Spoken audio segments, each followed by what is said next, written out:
All right, so let's solve for a variable. When you're solving for a variable, what you're doing is just rearranging it so that that variable is by itself. So in this example, it says solve it for y. So I want you to circle or draw an arrow going down to that y.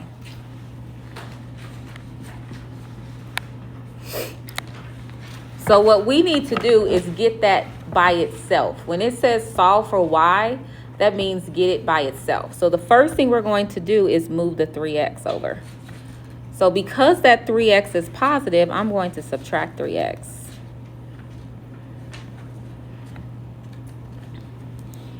So this is my equal sign. I'm going to go ahead and draw a line. So I'm moving that 3x across the equal sign. And when I do that, I'm left with negative 7y equals negative 3x plus 3.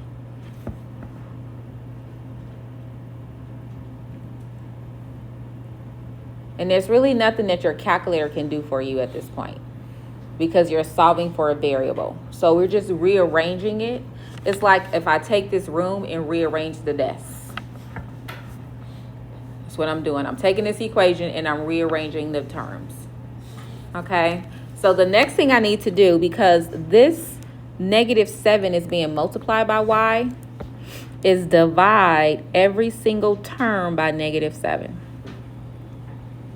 So that means that when I solve for y, it's going to be an expression. And that expression will be y equals positive 3/7 x minus 3/7. That is my answer. So when you solve for a variable, oftentimes the answer is an expression. You're doing great. I'm used to it. Oh, okay, great. Go ahead. Feel free to take a seat. And I'll give you Okay. You can hear some notes. Can I sit by the front more like right in that chair? Right there? Sure. Okay. Because I'm, I have to be close next to the door. That's okay. Okay, so you're right here. Okay. Thank you. Okay. Let's look at number 6. So for question number 6, we're solving for y. So this is my y. I like to draw my line here. So this is y. So I have to undo everything that's done on the right. So the first thing I'm going to do is move this plus 5 over. How do I get rid of the plus 5? What's the opposite of adding 5? Subtracting 5. Good. So we're going to subtract the 5, which is going to give me x minus 5 on that side. And on the right, all I have left is a 1/4 y.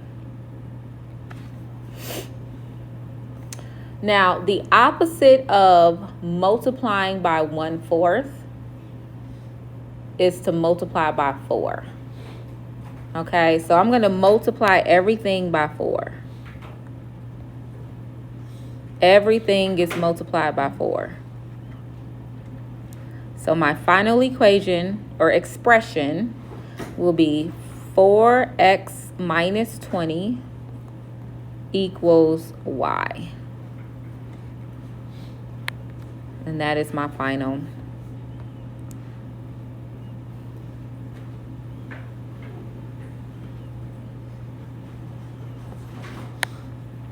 equation.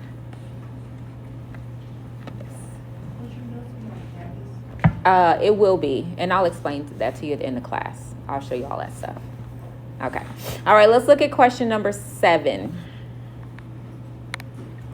So for question number 7, what's the letter that they want us to solve for? H. So I like to first figure out where is H. So H is right here.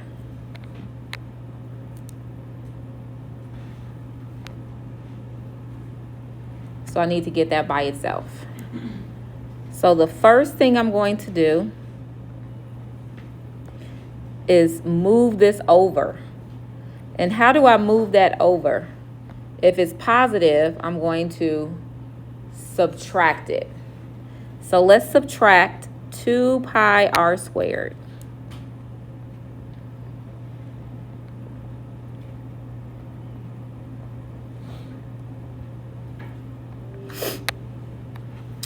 So that would be s minus 2 pi r squared. And that equals 2 pi RH.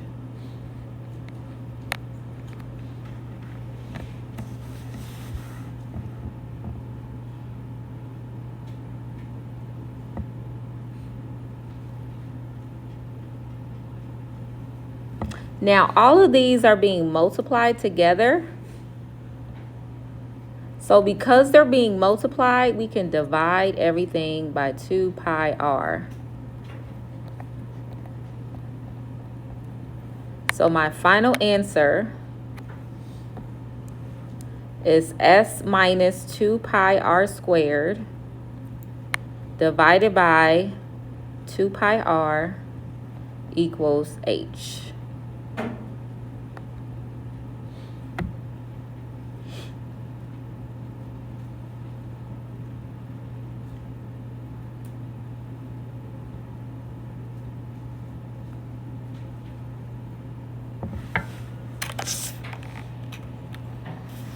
So let's go ahead and skip over 8 and let's talk about solving equations. So we're at our last page now.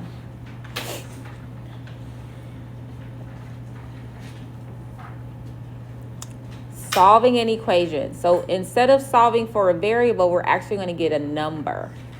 When we solve an equation, our answer is a number.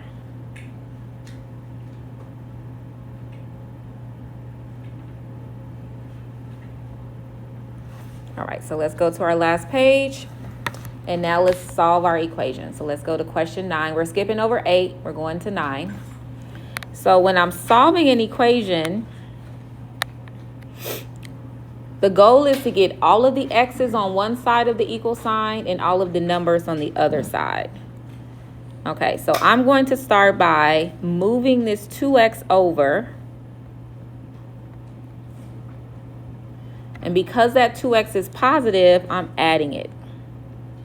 So that would be 5x minus 4 equals 9.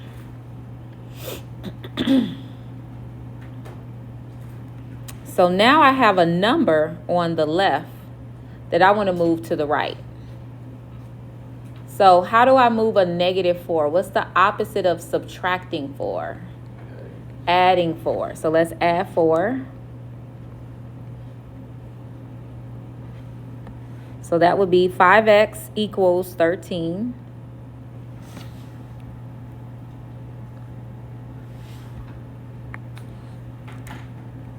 And then your last step to get rid of that 5, because again, I want to get x by itself. How do I get rid of the 5? Divide it because they're being multiplied. So x equals 13 over 5.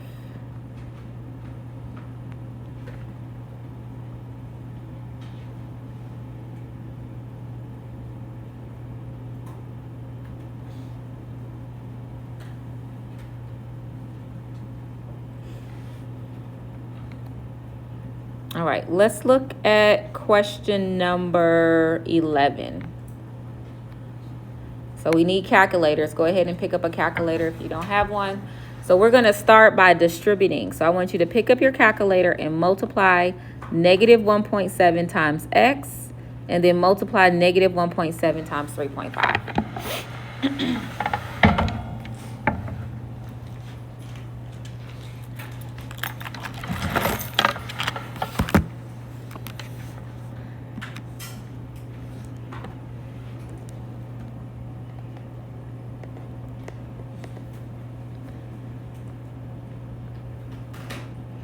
So we got negative 1.7 times x. That's negative 1.7x. And now in your calculator, take negative 1.7 times 3.5. And you should get negative 5.95. Who had that when they multiplied? Okay, good. So now, let me draw my river in, which is my equal sign. Any number, any x that I have on the right, I'm going to move to the left. So that means that I need to move this to the left. And if it's negative, the way I would do the opposite of negative 1.7 is positive 1.7. So I'm going to add 1.7x to 3.8x.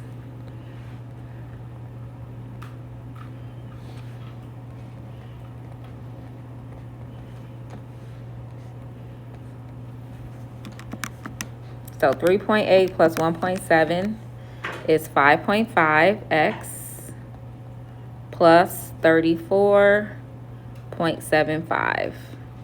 And that equals negative 5.95.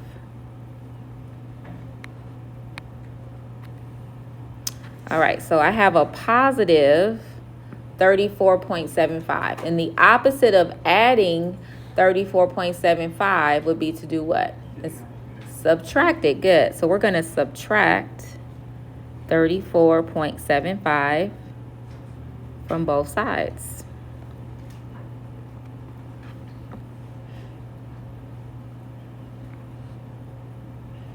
So 5.5x, so negative 5.95 minus 34.75 is a negative 40.7. So what do you think my last step is going to be to get rid of that 5.5? Divide. Good job. Divide both sides by 5.5.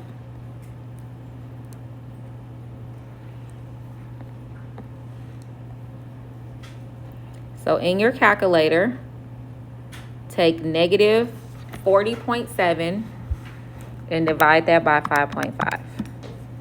And you should get that x equals negative 7.4. All right, let's look at number 12, and then we'll talk about inequalities. So number 12 gets a little dicey because there's a lot of steps. Before I do number 12, does anyone have questions over number 11? Because I'm going to have to erase that work. Okay, so I'll give you a minute to get your notes down, and then I will clear it off.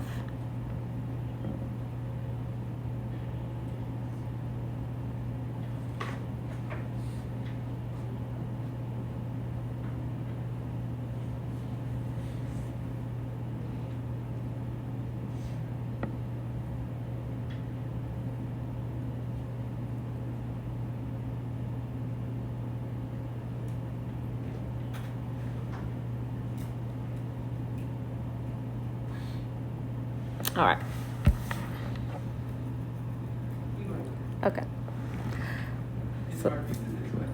Oh, yeah, no, that's okay. That's a good idea. Okay, so now we're going to look at number 12. Okay, so for number 12, we got some parentheses happening here, which means we have to use the distributive property. So we're going to go through this pretty slow because there's a lot of steps. So do you see how that's a negative 3? We're going to multiply negative 3 by both of these. Okay, so that's going to give us negative 11x. So negative 3 times negative 9x is positive 27x. And then negative 3 times negative 10 is positive 30.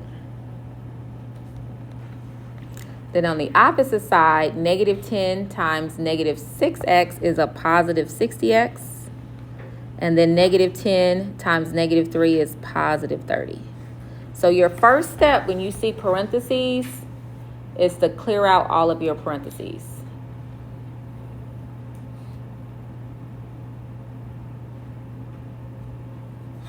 So now we're going to look for some like terms. So on this side, are any of these like terms? Yep, I would agree. Would you agree that because both of these have an x, we can add these together? So let's go ahead and add these together. So that would be negative 11 plus 27, which is 16x, plus 30. That equals 60x plus 30.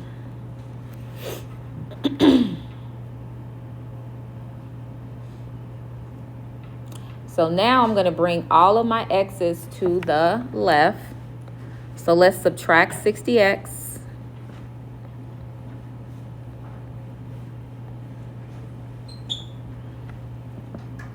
So 16 minus 60, is that negative 44? Let me make sure. Sorry, I got to. 16 minus 60, yep, negative 44x. Plus 30, so that cancels out. That equals 30.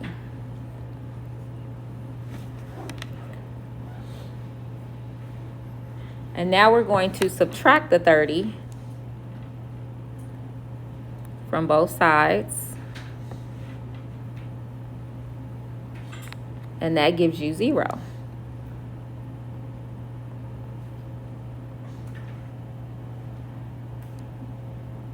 And then your last step is to divide both sides by what? Negative 44. So x equals 0 divided by negative 44, which is just 0. And that would be your solution.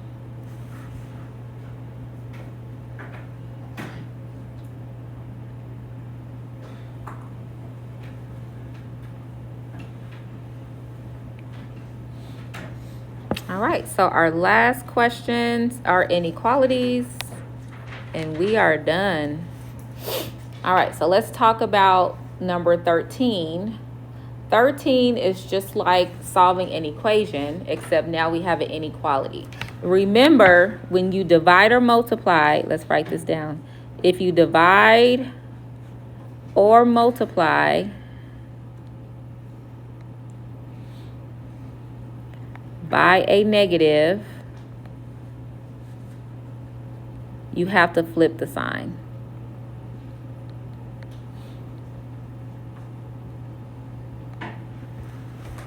So that's the only thing you need to keep in mind when we have to do.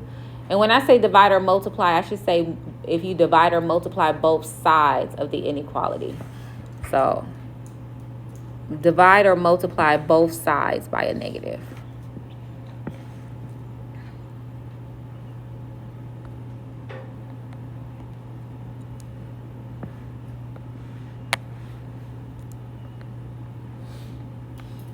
So if you have to just do it on one side, you don't flip the sign. But if you have to multiply or divide both sides, that's when we flip the sign. All right, so just 2 more questions and we are done with our algebra review. Okay, you'll get a new packet on Monday, which is why we need our binder, because again, you're gonna have a lot of packets, a lot of handouts. So, okay, so the first thing we're going to do is identify where is that variable that I'm trying to get by itself. And in this example, we're trying to get y by itself, so that's this. So that means the first thing I'm going to do is move that 3x over. But the question is, how do I move it over? Do I add it, subtract it, multiply it, or divide it? Subtract, good job. So that's going to give me, when I subtract that 3x, I'll have a negative 2y is greater than, and don't ask me why I put a y because I don't know. That should be an x. All right, so negative 2y is greater than negative 3x plus 14. So this is an example where I have to divide both sides to get rid of that negative 2. I'm actually going to divide every single term by negative 2. Which means I have to flip my inequality. Instead of it being greater than, it's going to flip to a less than. And we'll talk about graphing later. So I'll have y is less than, 2 negatives become positive, and a positive and a negative is negative. So that would be my inequality.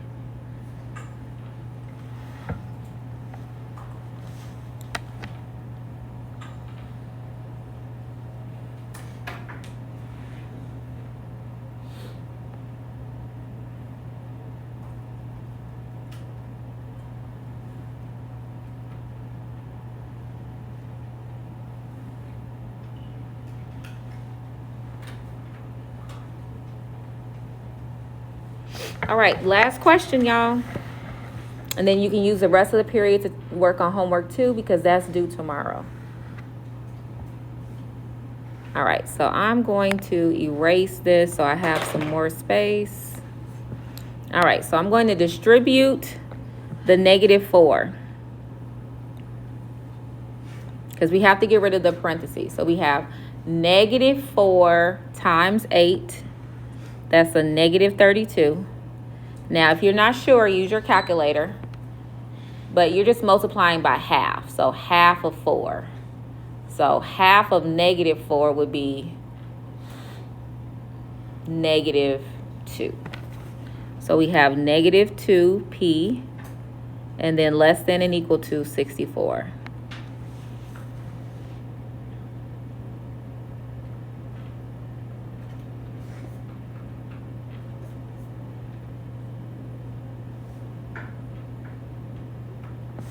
All right, so now we're going to add 32.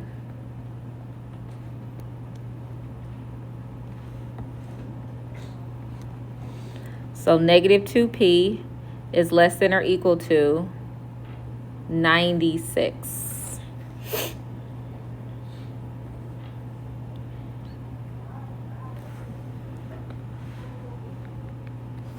And then your last step is to divide. And because I'm dividing, so notice that in the beginning, I did not flip my sign. And the reason why is because I only had to multiply on the right. I'm sorry, on the left. I only multiplied on the left. But now I have to divide both sides. So this inequality will need to flip because I'm dividing both sides by -2. So that means that P is greater than or equal to, and so 96 divided by 2, I believe it's 48. Let me verify. It is. So -48. Okay, so this one we actually have to graph. So we're going to graph this on our number line. So let's go ahead and count by, we'll just start it at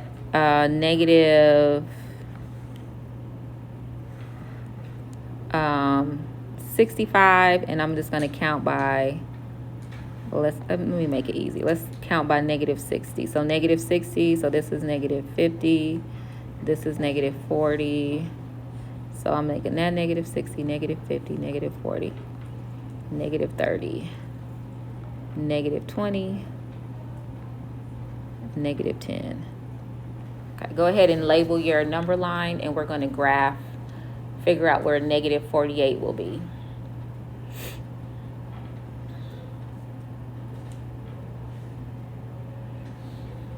So because that has an equal to, remember if it's one of these two, we have a closed point. And if it's one of these, it's open. So if it's equal to, we have to graph it with a closed circle. So -48 is going to be really close to -50. And is that a greater than or a less than P? Greater. So, and I always like to think of this as an arrow. This is telling you that it's going to go to the right. So when we graph it, it goes to the right.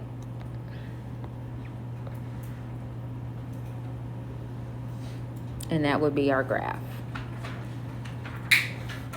All right, so everyone take out homework 2. Let's all work on that. If you get it done early, you can turn it into the tray today. It is due tomorrow. We have our skills check tomorrow. You will be able to use all of your notes on your skills check. And that is it. You all did really good.